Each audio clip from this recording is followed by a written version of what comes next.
স্ক্রিনে আপনারা যাকে দেখছেন তিনি বাংলাদেশের ইতিহাসে এক আলোচিত নাম, আলোচিত ব্যক্তিত্ব। তিনি হলেন ফখরুদ্দিন।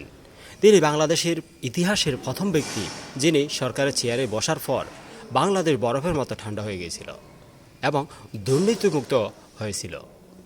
তার সময় অনেকে মাঝে মাঝে বলতো বাঘে আর মহিষে একসাথে বসে পানি খেত। তিনি স্বাধীনতার পর একমাত্র বীর পুরুষ জনাব ফখরুদ্দিন টানা 2 বছর ক্ষমতা থাকাকালীন কাউকে ছাড় দেয়নি। তার সময়ে সাবেক রাষ্ট্রপ্রধানরাও কিন্তু ছাড় পায়নি। বর্তমান দুর্নীতিগ্রস্ত এই দেশে ফখরুদ্দিনকে বড়ই মনে পড়ে। আমি আকলাকুর রহমান আশিকের আহ্বান, রাষ্ট্রের কাছে আবেদন, অনুরোধ যাই বলেন না কেন, ফখরুদ্দিনকে আবার বাংলাদেশে এনে কোনো একটা পর্যায়ে দায়িত্ব দেওয়ার প্রয়োজন বাংলাদেশকে দুর্নীতিমুক্ত করার জন্য। এবং বাংলাদেশকে দুর্নীতিমুক্ত করতে হলে তাকে সে পর্যায়ে পাওয়ারও দিয়ে রাখতে হবে।